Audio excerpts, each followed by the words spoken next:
Thanks for tuning in to the Urban Scope podcast. Today I'm back with TV news, very exciting TV news. Starz has announced that Raising Kanan will return for season 4 on March 7th. Now that's Power Book 3 in the Power Universe. Raising Kanan based off of 50 Cent's character in the series Power. Now the show will be returning May 7th. It's been a while since season 3 ended, so I had to rewatch season 3 to do this preview. I'm very excited for this preview. Well, for this, for the arrival of season 4 of Raising Kanan, for a couple of reasons. It's a very good storyline on Raising Kanan opposed to the other shows in the series, like the Power Book, like the original Power, Tommy's story, even if you can include BMF. Like, this is probably the most realistic storyline, and it seems a lot autobiographical as opposed to the other series and other shows that he has on the network of Starz. Now, Raising Kanan is also very exciting because of just the storyline of, we know how the story ends, but we're seeing how the story begins. So that gives a very unique perspective on it. But also, it's kind of the con of the show is because we know how it ends. We know that Kanan character and Jukebox character doesn't die, at least until further on down in the story. But we know they're safe in this series of Power Book 3. But it seems like just the other day I was just talking about, it's been a while since Starz actually released a Power series, and I've been paying for Starz for probably the last 6 months without any show dropping or anything new releasing. So it's been quite a while since the last Power series ended until now. So I'm excited to finally put my dollars to work now in a couple of months. But a couple of storylines that I want to talk about that's going to be very interesting that were left undone in the season 3 of Raising Kanan. So the return of Unique is probably the biggest storyline. And on my thumbnail for this video is, a big thumbnail of Unique next to Kanan and Rock, of course. But Unique has masterfully brought excitement to the show because of the things he's done outside of the show. So recently he had a West Coast beef with TDE mostly, and that kind of brought excitement. He also had a fight in New York inside of a store. So it's a lot of drama that he brought with the show that's going to make the show even more exciting, because it seems like he's living out the character that he plays in Raising Kanan. And he's one of my favorite characters on the show.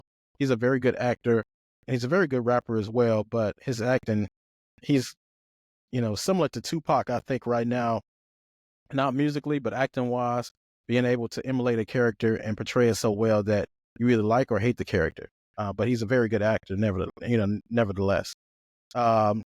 And another storyline is Detective Howard was killed on season 3, who Omar Epps plays his character. He was killed off, and he's also Kanan's father in the show and Rock's former lover.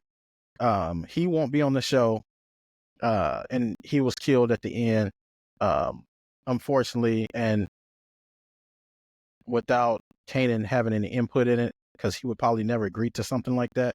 But it's going to be exciting to see if there's going to be friction between Rock and Kanan, the mother and father, after the mother killed the father off.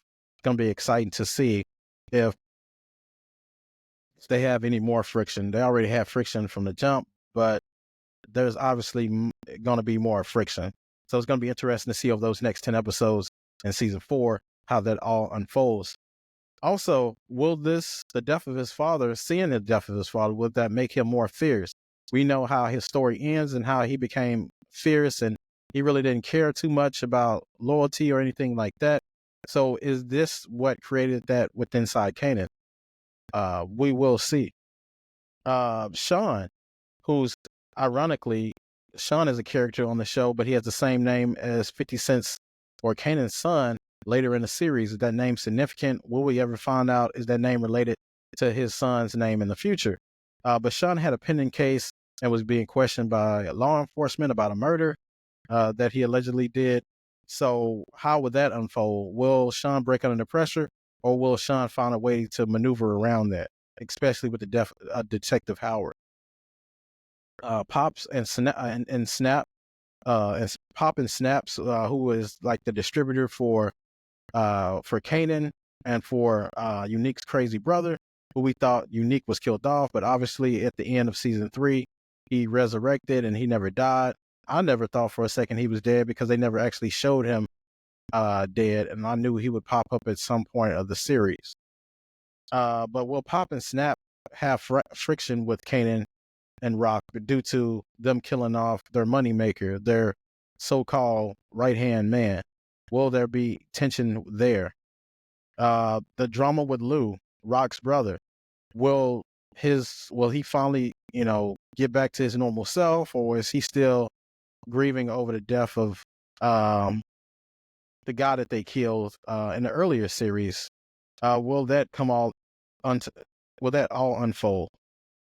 Marvin, how is he going to handle everything that went down in that last season with Detective Howard going down, and also with his daughter Jukebox signed up for the military?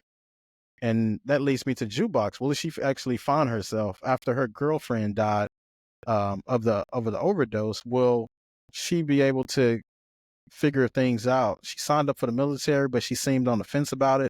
She didn't think she would have to go to war, but knew she would have to do some kind of combat. So will she be able to get out of that situation, or will she continue? Because we know her story ends as her being a police officer and her being this ruthless person. So is she going to join the military, and that eventually led her to law enforcement? We'll find out more answers next season. We probably won't get the full answers. Then also they showed that there are new additions to this season. Pardison Fontaine, who's a rapper, writer. He writes a lot for Cardi B, Meg Thee Stallion, and some of your favorite artists. He was added on the show. It looks like he was incarcerated somewhere. So we'll see what that story's about. And Chris Redd is also added to this season 4 of Power. So very exciting things to come in the future for Power. I'll be doing reviews on episode by episode, bit by bit, taking it down, bringing down analysis like we do here at the Urban Scope Podcast. And once again, thanks again for the continued support. Remember to like and subscribe to the content. And until next time, I'll see you next time.